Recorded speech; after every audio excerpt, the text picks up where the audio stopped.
हम 65 प्लस ले लें। अभी हम 65 प्लस लेंगे और 30 नंबर स्कूल से मिल जाएंगे, तो यानी हमारे कितने हो जाएंगे 95 प्लस मार्क्स तो आ ही जाएंगे।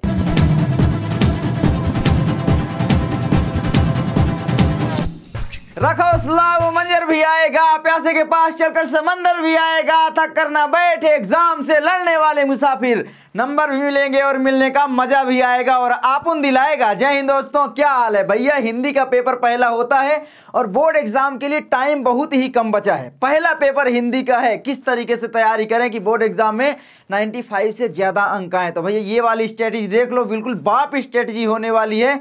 तो चलो शुरू करते हैं कि भैया हिंदी की तैयारी किस तरीके से करें जनवरी से पढ़ करके, कि बोर्ड एग्जाम में भैया बिल्कुल हम फोड़ कर आ जाएं। अभी तो हमारा चल रहा है दिसंबर, लेकिन जनवरी से भी अगर तुम पढ़ाई करोगे तो भी बोर्ड एग्जाम को फोड़ सकते हो, वो भी हिंदी का। ठीक है, तो ये 2024 बोर्ड एग्जाम की स्ट्रेटजी होने वाली है, तुमको पता होगा।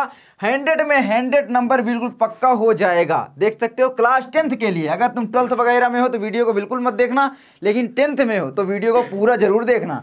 तो यहाँ पर देख सकते हो भैया क्या क्या पढ़े, हमारे मन में सबसे पहले डाउट आता है। तो भैया क्या क्या तुमको पढ़ना है, तो देख लो सबसे पहले कि भाई हिंदी किस में डिवाइड होती है। ठीक है, जो क्लास 10th की हिंदी होती है। तो सबसे पहले दोस्तों यहाँ पर तुम्हारा आता है हिंदी गद्यांश यानी हिंदी गद्य। एक तो हमारा हिंदी गद्य आता है, उसके बाद हिंदी पद्य आता है, संस्कृत खंड आता है, हिंदी व्याकरण आती है, निबंध आता है, खंड काव्य आता है। इतनी चीजें आती हैं और एक चीज और आती है, अब की बार शामिल हुआ है, तुमको पता होगा पत्र लेखन।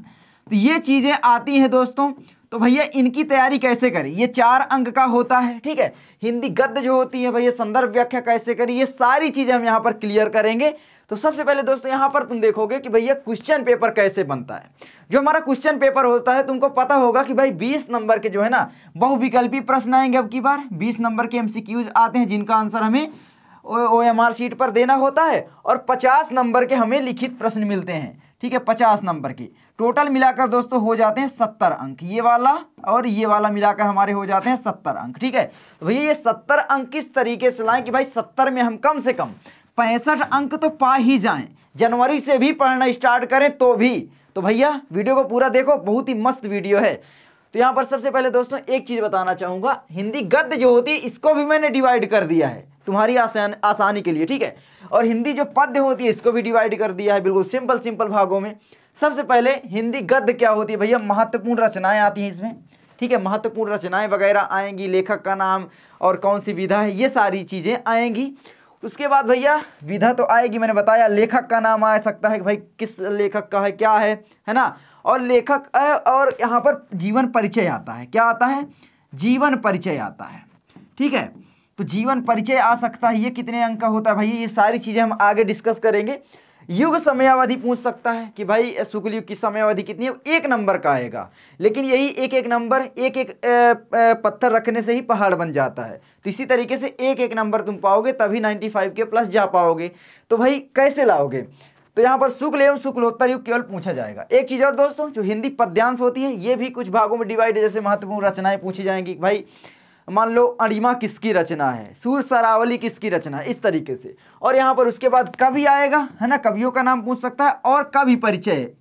यहाँ पर जीवन परिचय में कवि परिचय पूछेगा। कवि परिचय मतलब जो कवि है उनका जीवन परिचय। ठीक है, तो सिंपल सी बात है, 5 नंबर का आता है, 5 नंबर का इधर आता है। तो यहाँ पर युग एवं समयावधि इसमें भी पूछ सकता है, किसमें भाई, रीतिकाल और आधुनिक काल की। ठीक है, और यहाँ पर भैया द्विवेदी युग, क्षयवाद युग, प्रगतिवाद युग, प्रयोगवाद युग, नई कविता युग, ये सारी चीजें पूछ सकता है। यहाँ तक की रचनाएं पूछी जाती हैं। तो भैया इन सब की तैयारी किस तरीके से करें, ये तो सारी चीजें हम बता दिए, बहुत ही अच्छी बात है। लेकिन भैया तैयारी कैसे करें, तो चलो देखते हैं इसकी तैयारी तुम कैसे करोगे। तो देखो दोस्तों, सबसे पहले आपको तैयार क्या क्या करना है, तो शुरुआती की रचनाएं आप लोग तैयार कर लो। जैसे कि जो एक नंबर के आते हैं ना, कि भाई गद्यांश से आएंगे पद्यांश से, गद्यांश से 5 नंबर की आएगी, पद्यांश से 5 नंबर। ठीक है, 10 नंबर हो जाएगा। और इधर जो आपके फिर व्याकरण के हैं उधर एक नंबर के। तो 20 नंबर के जो बहुविकल्पी प्रश्न आते हैं उनको सबसे पहले तैयार करो, क्योंकि वही तुम्हारे तैयार हो जाएंगे तो तुम्हारा डर खत्म हो जाएगा। शुरुआत में डर अगर आ गया तो समझो फिर कुछ नहीं कर पाओगे, इसलिए डर भगाना है हमें। तो डर को खत्म करने के लिए शुरुआती क्वेश्चन को तैयार करना बहुत इंपॉर्टेंट होता है। तो भाई ये सारी चीजें सबसे पहले तैयार करो। पहला टॉपिक है हिंदी गद्यांश में, ये सारी चीजें तैयार कर लो। उसके बाद हिंदी पद्यांश में ये सारी चीजें तैयार कर लो। उसके बाद दोस्तों एक चीज यहाँ पर आता है, तुम्हें पता होगा कि भाई जो जीवन परिचय भैया कितने अंक का आता है। तो जीवन परिचय जो होता है भैया वो आता है हमारा, एक तो लेखक परिचय जो कि 5 अंक का होता है, और उसी तरीके से एक कवि परिचय आता है जो कि 5 अंक का होता है। अब भैया जल्दी से बता दो कि क्या क्या याद कर लें जो कि बोर्ड एग्जाम में 100% आ जाए। तो मैं तुम्हें बता रहा हूं ना कि सिंपल सा तुम आचार्य रामचंद्र शुक्ल जी का जीवन परिचय याद करो, डॉक्टर राजेंद्र प्रसाद जी का, जयशंकर प्रसाद जी का, इनका जीवन परिचय याद कर लो। 100 नहीं 1000% गारंटी दोस्तों, इससे बाहर नहीं आएगा। और हाँ, इनकी वीडियो चाहते हो तो कमेंट करना, और वैसे मेरी पुरानी वीडियोज हैं, सर्च कर सकते हो आचार्य रामचंद्र शुक्ल का जीवन परिचय बाई लर्न मंत्रा, है ना, बाई लर्न मंत्रा, इसमें कोई भी लिख दोगे आगे तो मेरी वीडियो आ जाएगी। बहुत ही सरल टॉपिक है, तो जाकर तैयार कर लेना। उसके बाद कवि परिचय दोस्तों जो 5 नंबर का आता है उसमें तुम तैयार कर लो तुलसीदास जी का, सूरदास जी का, महादेवी वर्मा जी का, सुमित्रा नंदन पंत जी का। इतना अगर तैयार कर लेते हो तो इसमें मैं 100% गारंटी से कहता हूं कि इससे बाहर आएगा ही नहीं। तो इनको तैयार कर लो, और इनकी जो वीडियो है वो चाहते हो तो मैं जल्दी बनाऊंगा वैसे नई वीडियोज अब, लेकिन पुरानी वीडियोज भी मेरी वायरल है, 1-1, 2-2, 3, 30 लाख स्टूडेंट देखे, मतलब 3-3 मिलियन। तो समझ सकते हो कितना इंपॉर्टेंट है। तो भाई तुलसीदास का जीवन परिचय जैसे सर्च कर रहे हो, तुलसीदास का जीवन परिचय बाई लर्न मंत्रा सर्च कर लो, वीडियो आ जाएगी। उसके बाद ये सारी चीज तैयार कर लिए भाई, 10 नंबर यहाँ पर क्लियर हो गए। आगे बढ़ते हैं। आगे हमारा यहाँ पर दोस्तों आता है, तुम्हें देखो जिस लाइन से बता रहा हूं ना उसी लाइन से तुमको पढ़ाई करना है, ये नहीं कि भाई आगे पीछे करने लगे, क्योंकि हमारे पास टाइम बहुत कम है। और मैं लाइंस इसीलिए शामिल किया हूं कि भाई जिसमें सबसे बड़े नंबर मिलते हैं थोड़ा सा पढ़ करके सबसे पहले हम उसको तैयार करें। तो हमारा जीवन परिचय यहाँ पर हो गया, देख सकते हो भैया 10 नंबर बिल्कुल टोटल मिल गए। इतू सा पढ़ोगे और पता है कि यही आएंगे, ठीक है। और यहाँ पर उसके बाद हमारा देखो गद्यांश, गद्यांश में तुम्हें तैयार करना है मित्रता, ममता, भारतीय संस्कृति। ये 3 गद्यांश ऐसे हैं जिनमें से प्रश्न आने ही आने हैं। और जानते हो कितने नंबर का आएगा भैया? 6 नंबर का आएगा। इसमें तुम्हें क्या लिखना होगा? सिंपल सी बात है भैया, पहला क्वेश्चन जो पूछा जाएगा इसमें एक तो आपको संदर्भ लिखना पड़ेगा, ठीक है, और एक रेखांकित अंश की क्या लिखना पड़ेगा, दूसरा चीज है भैया व्याख्या लिखना पड़ेगा। और व्याख्या के बाद दोस्तों तुम्हें क्या लिखना पड़ेगा, एक जो है तीसरे नंबर में कि भाई एक प्रश्न पूछ लेगा जो कि जो आपको दिया रहेगा उसी में रहेगा। तो ये प्रश्न तुम आराम से ढूंढ लोगे, ठीक है। तो मतलब ये तुम डर जाते हो, डरना नहीं है। बोर्ड एग्जाम कोई भाई इतनी बड़ी चीज नहीं है, बिल्कुल हलवा है, ठीक है। तो यहाँ पर डरना नहीं है, 6 नंबर तुम्हारे मिल जाएंगे। उसके बाद पद्यांश, पद्यांश में तुमको पद तैयार कर लेना जो कि सूरदास जी का है, ठीक है। उसके बाद धनुष भंग वन पथ पर जो कि तुलसीदास जी का तैयार कर लो। धनुष भंग जैसे हो गया तो ये श्री रामचरितमानस से लिया गया है, और एक कविता वाली से वन पथ पर ले लिया गया है। तो इसको तैयार कर लो भैया तुलसीदास जी का, और इनका जीवन परिचय तो तैयार ही कर लोगे, ठीक है। उसके बाद सवैये जो हैं रसखान जी के, इनको तैयार कर लो। मानुष हो तो वही रसखान, बसव ब्रज गोकुल ग्वाल के बारन, ऐसे करके जो भी हैं उनको तैयार कर लो, जो सवैये हैं, बहुत इंपॉर्टेंट है, ठीक है। तो इसको तैयार कर लो भैया। इसके कितने नंबर मिलेंगे भैया ये तो बता दो? हाँ, इसके भी भैया 6 नंबर मिलेंगे। इसमें बिल्कुल सेम है भैया, पहला क्या होगा, संदर्भ पूछेगा, ठीक है। उसके बाद भैया दूसरा क्या होगा, व्याख्या पूछेगा, ठीक है। तो देखो व्याख्या बना बना कर लिखी जाती है। दूसरी चीज भैया थोड़ा बहुत तो कॉन्टेक्स्ट पता होना चाहिए, तो उसको पढ़ लो, है ना। आपके पास क्वेश्चन बैंक वगैरह होंगी, और जो भी टॉपिक चाहिए भाई बताओ यार, कमेंट करो, वीडियो आएगी, क्यों टेंशन लेते हो। तीसरी चीज दोस्तों, तीसरी चीज भैया इसमें क्या आएगा, काव्य सौंदर्य, या प्रश्न पूछ सकते हैं भाई इसमें कौन सा अलंकार है, ये सारी चीजें, ये सारी चीजें हो गई। उसके बाद हमारा आता है चौथे नंबर में। देखो बिल्कुल सरल तोड़ कर मैं तुम्हें बता रहा हूं, ताकि तुम नंबर वाइज तैयार करते जाओ, तुम्हारे बोर्ड एग्जाम में अच्छे अंक आए, क्योंकि टाइम बहुत कम है। तो यहाँ पर 5वें नंबर में तुम तैयार करोगे संस्कृत गद्यांश। संस्कृत गद्यांश भैया कितने नंबर की आती है पता है? 5 नंबर की। बड़े बड़े नंबर मिलते हैं और इसी को लोग हल्के में ले लेते हैं। भैया 5 नंबर मिल रहे हैं। इसमें केवल संदर्भ लिखना पड़ेगा, हिंदी में अनुवाद। संदर्भ का भैया यहाँ पर दिया जाता है 2 नंबर, ठीक है। और यहाँ पर अनुवाद का दिया जाता है 3 नंबर। देख सकते हो ये 5 नंबर कितना इंपॉर्टेंट है। तो भैया इसमें कौन कौन सा चैप्टर तैयार कर लें तो मैं बता दे रहा हूँ। 2 चैप्टर तैयार कर लो, सबसे ज्यादा इंपॉर्टेंट है। एक तो आपको होता है वाराणसी, पहला चैप्टर वाराणसी और भारतीय संस्कृति, ठीक है, वाराणसी। और एक तुम्हारा होता है भैया कौन सा, दूसरा भारतीय संस्कृति। क्या होता है? भारतीय संस्कृति, ठीक है। संस्कृत में ही बोला जाता है, ठीक है, संस्कृति। तो संस्कृति हो गया, ये तैयार कर लो भैया। इन दोनों में से अनुवाद और संदर्भ जरूर पूछा जाएगा, और इसके श्लोक भी तैयार कर लेना। अब संस्कृत पद्यांश में भैया, तो संस्कृत पद्यांश में भी 5 नंबर के क्वेश्चन आते हैं भैया। अब ये 5 नंबर कहाँ से आते हैं? इसमें भी संदर्भ पूछा जाएगा, हिंदी में अनुवाद, श्लोक का, ठीक है, जैसे कि तुम्हारे श्लोक हो गए सर्वे भवन्तु सुखिनः, सर्वे सन्तु निरामयाः, सर्वे भद्राणि पश्यन्तु मा कश्चित् दुर्भाग् भवेत्। इस तरीके से बहुत सारे हैं जो कि इंपॉर्टेंट है, मैंने बताया भी है कई सारी वीडियो में, डिस्क्रिप्शन में लिंक मिल जाएगी, उसका मैं अनुवाद भी दे चुका हूँ तुम्हें। ठीक है, 14 नंबर जो है संस्कृत से आते हैं। आप सोच सकते हो कितना बड़े नंबर होते हैं। 10 नंबर इधर हो गए, अभी आगे बताता हूँ कैसे। आगे तुम्हारा आता है भैया निबंध। अब निबंध तैयार करो मेरे भाई, क्योंकि बहुत ज़्यादा इंपॉर्टेंट है ये, क्योंकि भैया जानते हो कितने नंबर का आता है? 7 नंबर का मेरे दोस्त, 7 नंबर का निबंध आता है। सोचो तो निबंध कौन कौन सा तैयार करें? सिंपल तैयार कर लो। सबसे पहले भैया इंपॉर्टेंट स्वदेश प्रेम, प्रदूषण पर तैयार कर लो, आतंकवाद पर कर सकते हो, जनसंख्या वृद्धि पर, विज्ञान पर। अगर ये सब तैयार कर लेते हो ना, देखो निबंध रटने की चीज़ तो है नहीं, थोड़ा बहुत पढ़ोगे, हेडिंग बनाना सीख लो, प्रस्तावना कैसे लिखी जाती है, सारी चीज़ें। उसके बाद उपसंहार, 2 चीज़ें बहुत इंपॉर्टेंट होती हैं।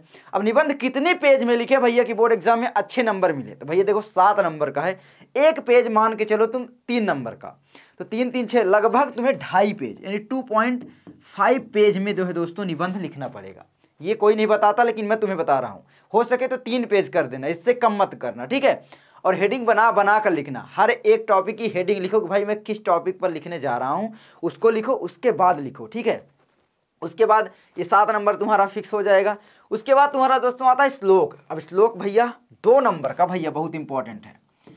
ये 2 नंबर का श्लोक जो तुम्हारी पाठ्य पुस्तक में ना आया हो, पूछा जाता है, तो ये श्लोक तुम्हें याद करना है। कोई 3 श्लोक, उसका अनुवाद, अर्थ सब कुछ तैयार कर लेना, पाठ का नाम, क्योंकि हो सकता है पीछे वाले में आ जाए इसमें। ठीक है, तो इसमें हो सकता है आ जाए, ये वाले में 5 नंबर देकर चला जाए वही चीज़, और वही चीज़ हो सकता है इसमें तुम्हें लिखने के लिए आ जाए, तो 2 नंबर यहाँ पर मिल जाए, तो 7 नंबर क्लियर होंगे। इसीलिए हर चीज़ मैं तुम्हें बता देता हूँ। ठीक है, तो यहाँ पर देख सकते हो भैया, ये है 2 नंबर का आएगा, तैयार कर लेना। इंपॉर्टेंट जो भी श्लोक है मैंने बताया ना, डिस्क्रिप्शन में लिंक है वीडियो की, देख लेना जाके। ठीक है, और हाँ आप बोलोगे भैया लर्न मंत्र पर वीडियो क्यों नहीं बना रहे हो? तो 10th मैं सोच रहा हूँ ना इस चैनल पर पढ़ाता हूँ, 12th उस चैनल को करता हूँ।